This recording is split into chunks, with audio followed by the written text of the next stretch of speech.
ما دي برضه بُص حاجة من اللي أنا في ليبيا من مميزات الدوري الليبي. أنا لمّا طلعت كده عملت تصريح قُلت يا جماعة الدوري الليبي دوري جماهيري. جماهيري وفيه عدل. الناس طلعت تتريق، قالت لك الدوري الليبي إيه ده، أنا لو جيت هاخد هداف الدوري في ماتشين.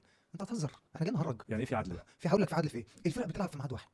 عمرك أنت شُفت الأهلي بيلعب الساعة 3:00 الماتشات اللي هي بتاعة الموت لا بتاعة عمري. الحر دي، طب ليه؟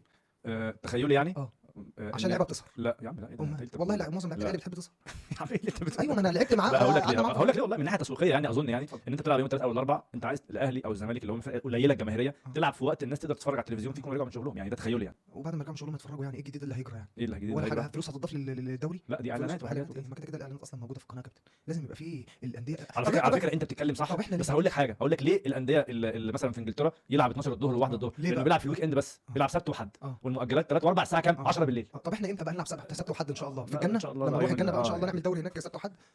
إيه ده؟ إيه ده؟ ليه أنا كأحمد ياسر أو فرقة في الدوري مش معلش استحملني، البنك الأهلي أنا في البنك الأهلي هتيجي تلاعبني الساعة 3:00 والأهلي والزمالك الساعة 8 في الطراوة، هو ده عدل؟ تلاعبني في الموت؟ جو نار، الناس مش حاسة يا جماعة إحنا بنجري قد إيه؟ إحنا الجهاز اللي بنبقى لابسينه الGPS ده بال13 وبال14 كيلو حرام.